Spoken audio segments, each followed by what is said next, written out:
Sajen itu artinya sastra jenda, kitab suci yang hidup. Sajen itu. Makanya coba perhatikan, di sajen ada apa saja. Ada parupuyan, anglo. Ada sisir. Ada cermin. Ada rujaken. Ada sepahen. Itu semua simbol. Kalian itu bikin daun sirih satu aja nggak bisa. Di daun sirih itu ada yang bisa dibaca loh. Itu melampaui ayat yang tertulis kalau kita ngerti. Cuman kita sudah a priori pada pribadi kita sendiri, pada budaya bangsa kita sendiri.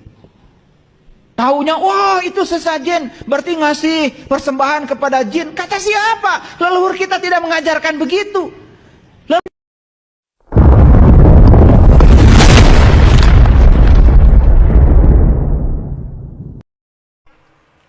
Assalamualaikum warahmatullahi wabarakatuh. Alhamdulillahilladzi arsala rasulahu bil huda wa dinil haq liyudhhirahu 'alad dini kullihi wa kafa billahi syahida.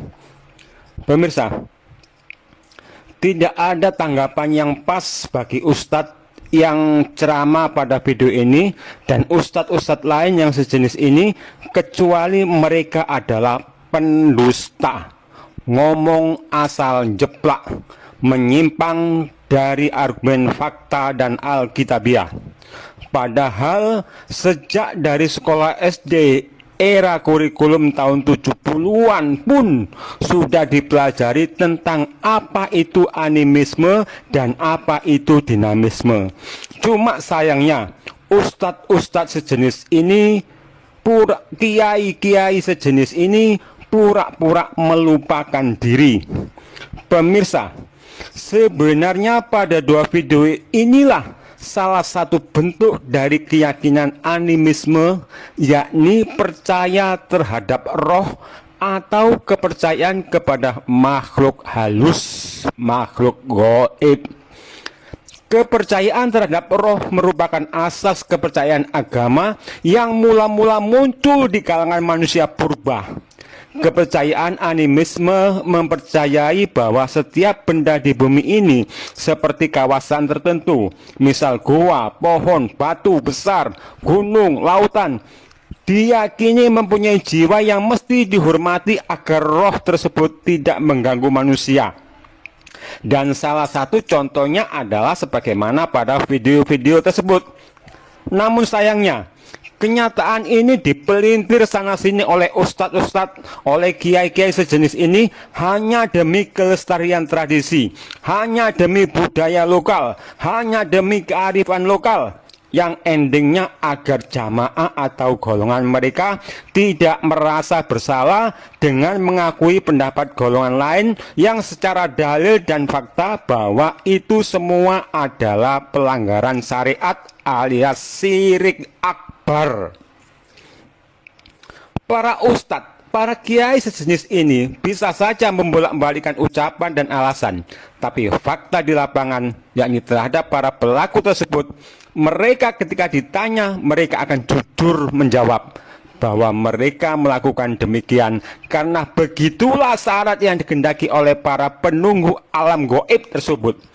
Dan bila tidak dituruti, mereka meyakini akan turun balak atau bencana.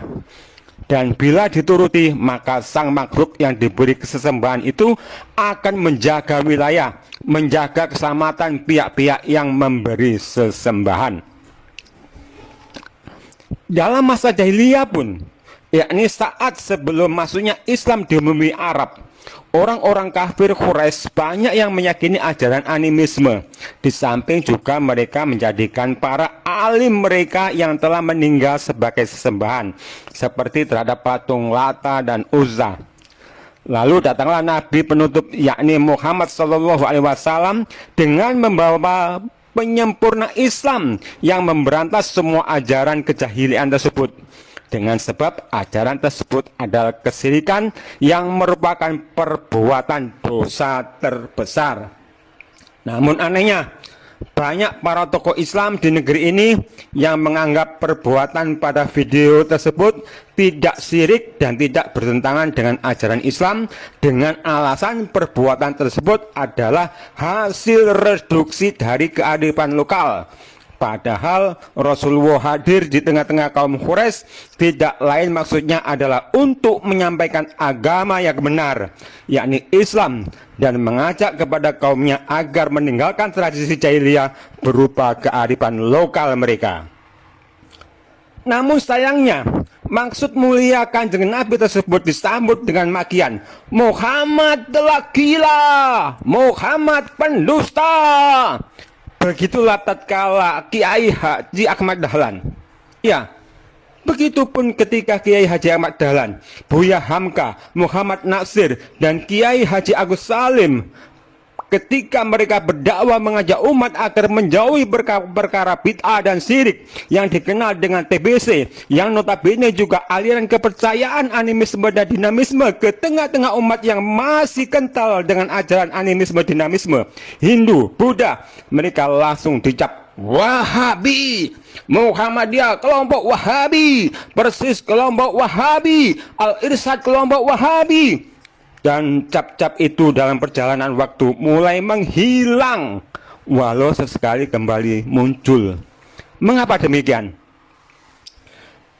Tentu tidak lain karena kini telah muncul kelompok lain yang lebih tegas, lebih keras, yang juga mendakwakan agar umat di negeri ini menjauhi perkara-perkara bid'ah dan syirik dalam beragama, perkara-perkara animisme, dinamisme yang kesirikannya dipoles dengan 1000 warna karya budaya dan 1000 warna kearifan lokal.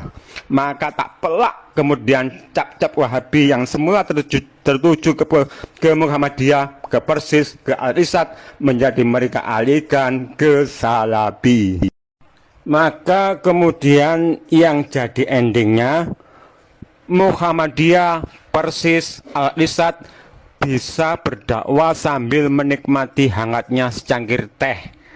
Kadang juga mereka sambil tersenyum dan terkadang juga terpingkal-pingkal menyaksikan dakwah Salafi yang kerap kena obrak-abrik. Nah pemirsa, semoga kita tetap menjadi manusia yang mau berpikir. Subhanakallahumma wa bihamdika asyhadu alla ilaha illa anta astaghfiruka wa atubu ilaik. Wassalamualaikum warahmatullahi wabarakatuh.